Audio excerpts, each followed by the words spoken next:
Hello hello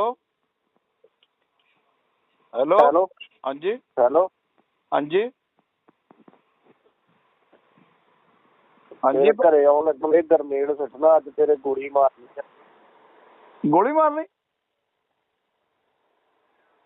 hello हाँ गरनेड Sutton लगे तेरे दस के सुटन लगे कि अच्छा तेरे शहर से तुरे फिरदे अभी आ रहे हैं तेरे कोल। कोई बात नहीं भाई जी, आ जाओ।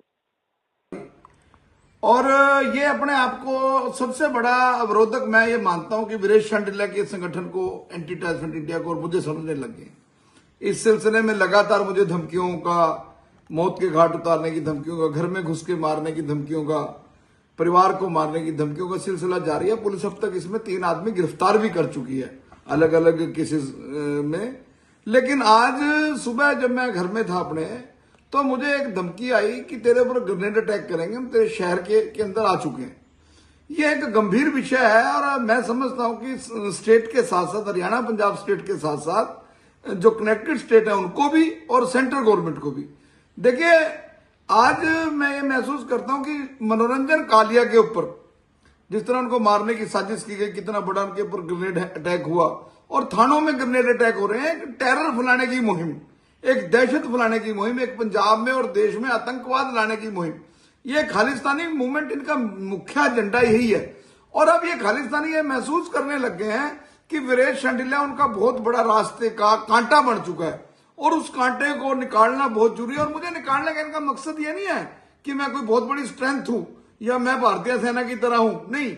इनका ये मोटिव क्या है? मोटिव ये है कि वीरेश शांडिल्य को मौत के घाट उतार के देश में ये संदेश देना कि देखो, वीरेश शांडिल्य आतंकवाद के खिलाफ बोलता था, खालिस्तान के खिलाफ बोलता था, उसका हमने क्या असर किया। तो मैं तो देश के गृह मंत्री अमित शाह जी से भी, हरियाणा के चीफ मिनिस्टर से, नायब सैनी जी से, पंजाब के चीफ मिनिस्टर से और पंजाब के गवर्नर से, क्योंकि वो चंडीगढ़ के एडमिनिस्ट्रेटर हैं, मैं हर वक्त इन स्टेट्स में घूमता हूं। हिमाचल में अभी मैं जाके आया, खालिस्तान के खिलाफ बहुत बड़ी मैं मूवमेंट छेड़ के आया, जिस तरह हिमाचल की बसों पे अटैक किया जा रहा था। और उसके बाद लगातार मैंने भारत माता के पोस्टर क्या लगा दिए हिमाचल की बसों पर। ये समझने लग गया कि इससे वीरेश शांडिल्य से बड़ा मेरा दुश्मन कोई नहीं। हम तो जो देश के गृह मंत्री अमित शाह जी की सोच है, देश के गृह मंत्री जी अमित शाह जी ने बहुत बड़ी बात कही राज्यसभा में कि एक भिंडरावाला बनने की कोशिश की थी, आज डिब्रूगढ़ जेल में बैठा है।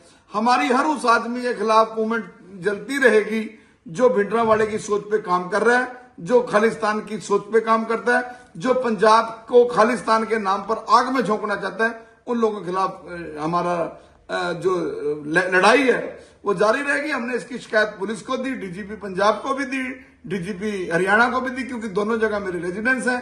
तो मैं उम्मीद करता हूं और मैं ये इन्वेस्टिगेशन एजेंसियों से मांग करता हूं, आई वाश ना करें। देखिए, मैं मरने से नहीं डरता, लेकिन अगर स्टेट गवर्नमेंट के लैप्सेस, मुझे जो 2 आदमी 3 आदमी पकड़े गए, मुझे ऐसा लगता है कि इन्वेस्टिगेशन एजेंसियां फेयर इन्वेस्टिगेशन करने की बजाय खालिस्तानियों को प्रोटेक्ट करने का काम कर रही है। That is very bad. जो लोग अमित शाह जी की और मोदी जी की सोच पर काम कर रहे हैं, जो राष्ट्र की को मजबूत करने की काम कर रहे हैं, जो खालिस्तान को चुनौतियां दे रहे हैं, जो खालिस्तानियों को बता रहे हैं कि आज भी भगत सिंह इस देश में है, तो उनको कम से कम सरकारी एजेंसियां मरवाने का काम न करें और तय तक जाएं, लॉजिकल एंड तक पहुंचे। इनका लॉजिकल एंड क्या है? धमकियां देने वालों का एजेंडा क्या है? धमकियां कौन दे रहा है? क्या उनको कहां से फंडिंग हो रही है? वो क्यों धमकियां दे रहे हैं? उनका लॉजिक क्या है?